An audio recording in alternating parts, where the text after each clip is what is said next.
Yo, what's going on, guys? It's time for another reaction video, and this one is coming from the YouTube channel Ian and Anna. So if you guys like this video, make sure to go check out Ian and Anna's YouTube channel and give them a follow or subscribe.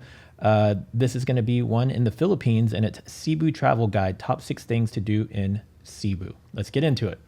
Woot woot!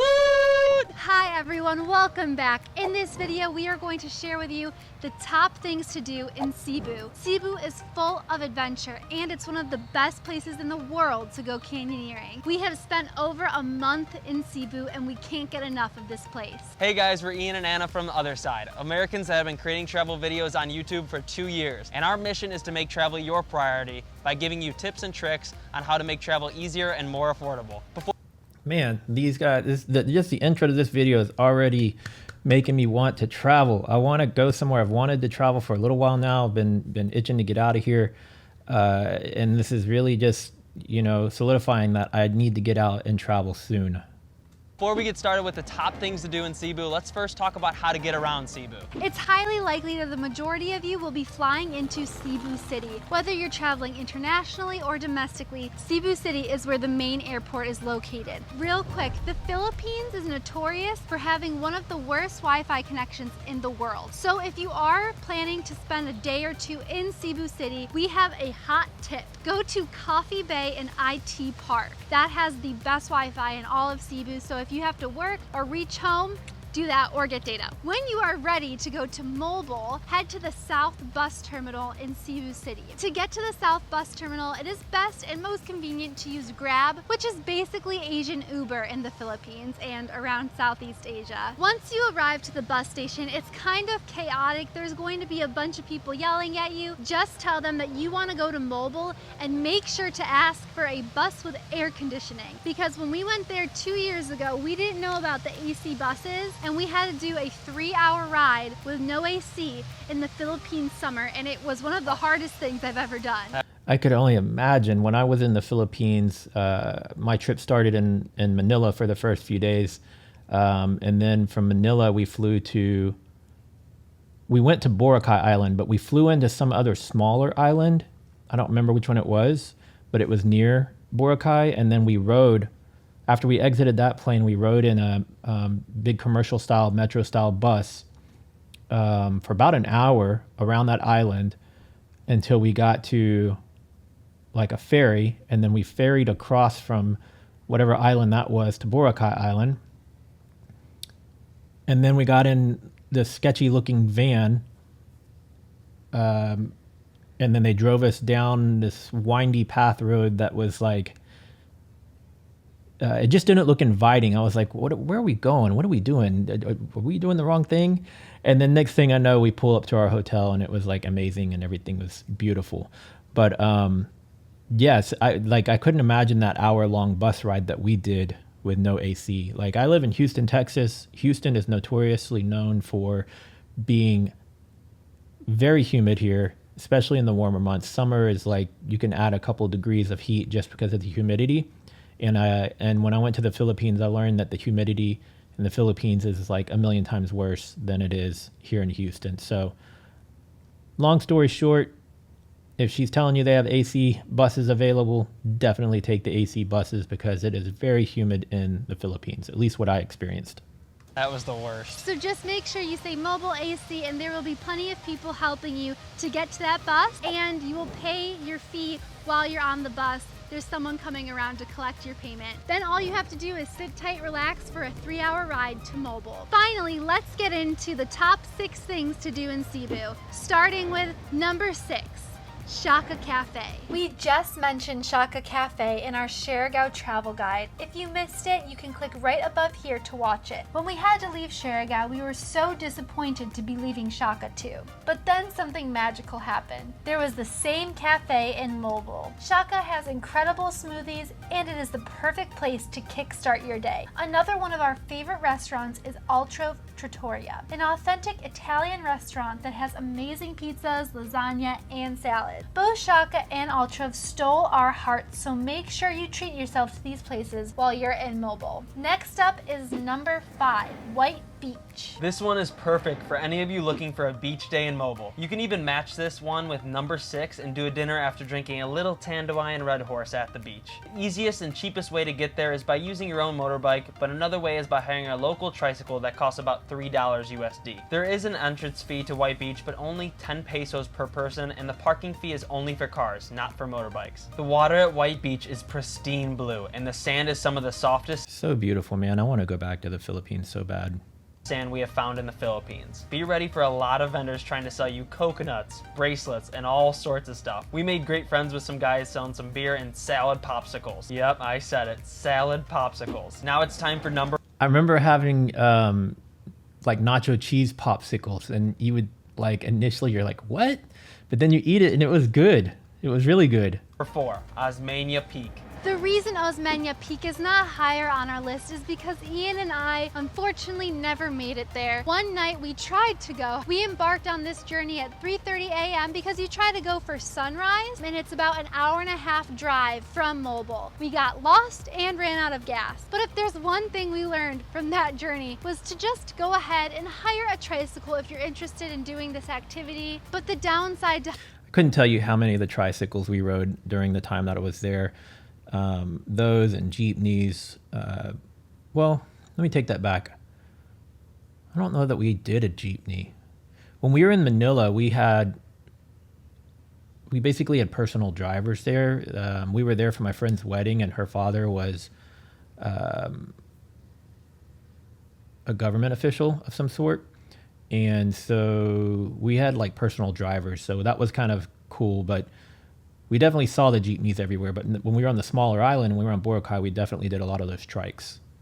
hiring a tricycle is that it's going to be a bit more pricey. It can cost you anywhere between 1,500 and 2,500 pesos, just depending on how well you bargain with your tricycle driver. Osmeña Peak is the highest mountain in Cebu, and when you reach the top, you get a 360-degree view of the entire island of Cebu.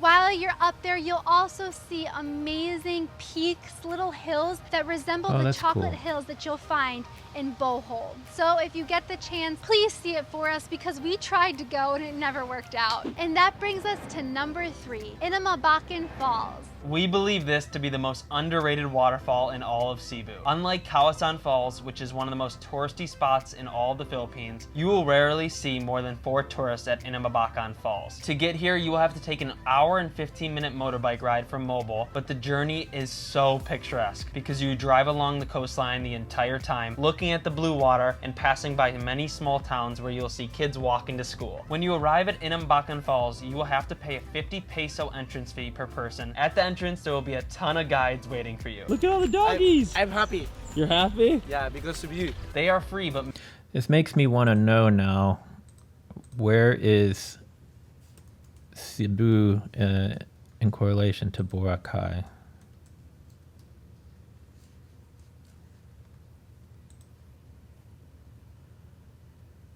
And let's see, directions, let's say from Cebu.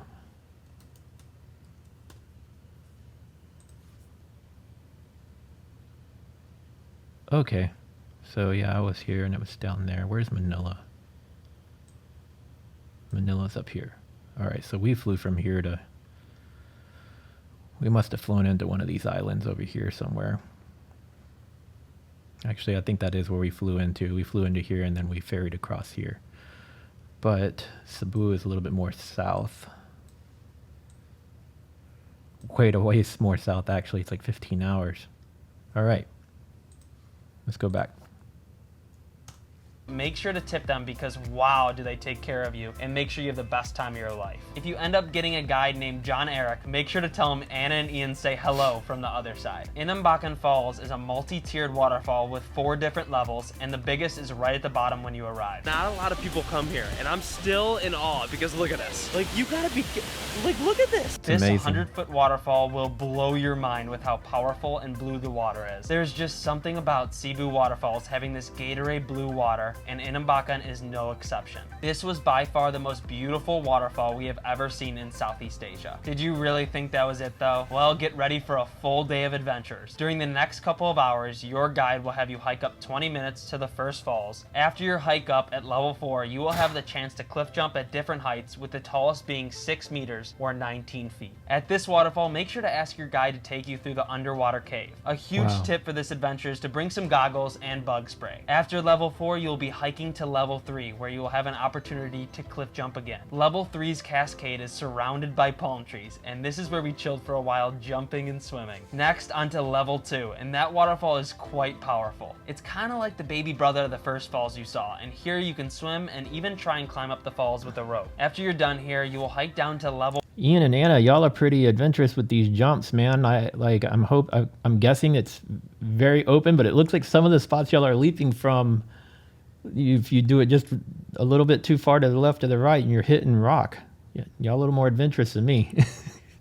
1 where your journey began. We really think you should make it a priority to go here before it gets more popular. I mean, it's like your own private Kawasan Falls. If you're getting any value out of this video, make sure to give us a thumbs up, comment down below what you thought, and make sure to subscribe and press that notification bell because you won't miss a video from there. Like I said at the beginning of the video, this is actually a great video that they've put together, so you guys definitely go check out their channel and subscribe. Also, if you want more of us, don't forget to follow us on TikTok and Instagram. On Instagram, we've been giving away free presets every week. You can click right here for our free preset or our preset package that's available for purchase. Okay, now back to the video. Time for number 2, mobile sardines and turtles. The sardine run is located right off of the shore in Mobile, Cebu. You can access this area by swimming from Panagsama Beach. The fish are just 30 meters off the coast. If you have your own snorkel set, you can just go on your own from the beach for free. However, if you need to rent a set, you can do so at any dive shop along the coast. To rent a snorkel and fins, it will run you 200 pesos. We went to Ocean Blue Dive Shop and were able to simply rent a locker for our camera gear and then swim to the sardines from the shop. We found this to be the best and most affordable way to access the sardines. If you are not a confident swimmer though, you might want to schedule a tour guide or at least wear a life jacket. The sardines are one of the most magical encounters we've ever had. Being surrounded by millions of fish like that is an experience like no other. It's seriously insane how cool it is. Every time we've swum here, we've also seen so many turtles. The best time to see turtles is during high tide. High tide varies each day, but it typically is around 2 to 3:30 in the afternoon. To check, simply Google high tide in Mobile and it will tell you exactly when it is. Turtles are so precious, but just make sure not to touch them. I did once back in 2018 and it was a huge mistake. I hadn't really traveled before and I wasn't using common sense at the time. Everyone just started crowding it. I felt so sorry for the poor thing. On top of that, so many people were standing on the coral and touching the coral to see the turtle, even like a guide. Don't touch the coral!